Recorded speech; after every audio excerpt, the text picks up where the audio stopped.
அதுவும் நான் யாரை வச்சு பண்ணல, நானே பண்ணேன். ஃபுல் பெலூன்ஸ் எல்லாமே நானே உட்காந்து மிஷின் வாங்கி.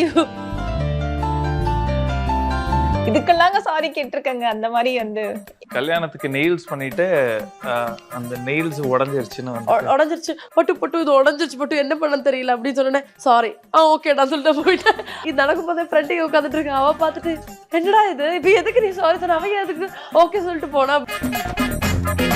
இது எல்லாருக்குமே நடக்கும்னு நினைக்கிறேன். அது விமென்க்கு இருக்கிறதா அண்ட் டாப் டு பாட்டம் வந்துட்டு நான் க்ரூம்டா இருக்கணும். இன்னொன்னு அவ வந்து கொஞ்சம் தெரியும் எல்லாருக்கும்ன்றதுனால இன்னும் கொஞ்சம் பெட்டரா அவளை க்ரூம் பண்ணிக்க.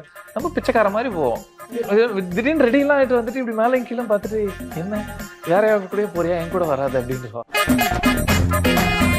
டான் பிக்சர்ஸ் தயாரிப்பில் சிவகார்த்திகேயன் நடிக்கும் பராசக்தி திரையரங்குகளில் வெற்றி நடை போடுகிறது.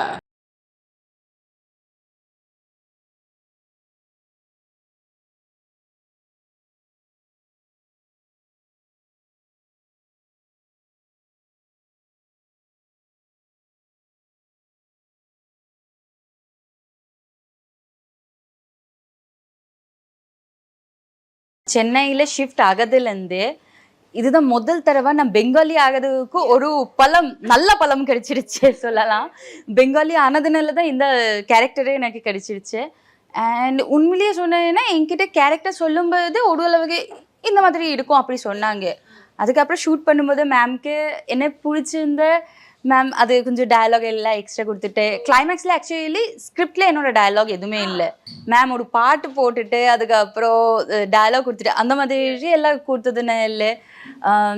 அதுக்கப்புறம் சிவகார்த்திகேயன் சாரும் லாஸ்ட்டில் வாக் பண்ணி வரும்போது தான் அவங்க நான் கொஞ்சம் பின்னாடி சார் நான் இங்கே ஓகே ஓகே ஓகே இங்கே இல்லை நீ எதுக்கும் அங்கே போகிற அந்த ஷாட்டில் முன்னாடி இருந்தில்ல வா வா சொல்லி அவங்களே இழுத்து விட்டாங்க.